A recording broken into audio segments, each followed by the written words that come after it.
hereketimiň maksady şu Türkmenistana Saparmurat Niyazov döwründen gelýän diktator rejimini alyp barýan jinayatlary bilen saklamak we şo ýerdäki halklara demokratiýa getirmek, Türkmen halkynda däl diňe bir şu Türkmenistanda ýaşaýan ähli halklara demokratiýa getirmek we Türkmenistanyň bundan öýlek ýaşaşyny uly derejege götürmek.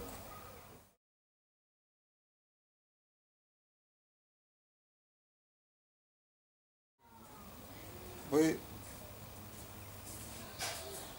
hereketiň zerurlugy ýönkü liderimiz Abdukuliýewiň aradan çykyp şonuň alyp barýan siýasatynyň ýerine ýetmedigi we onuň öňüne goýan maksadynyň Türkmen halkyny azad etmek üçin ýerine ýetirilmedigi şu datlardan şu biziň şuňky hereketimiz zerur dowam etdirmek gerek.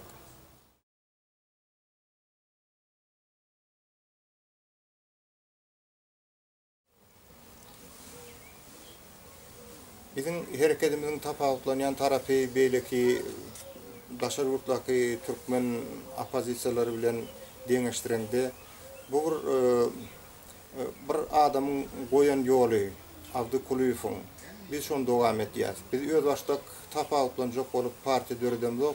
Biz abdagan goýan ýolyny dowam etmekçi şoň goýan Türkmen halky üçin, Türkmen halkynyň azatlygy üçin, şol Türkmenistanaky bolup geçýän jinayatlar var, şol häkimetliň edýän jinayatlarlyklary, günäsiz adamlar basmak, adamlaryň öýlerini ýykmak, adamlaryň elinden emlaklerini almak we adamlaryň her ýagdaýda, her pudokda mesele çözjek bolanyny para tölemeli bolýar.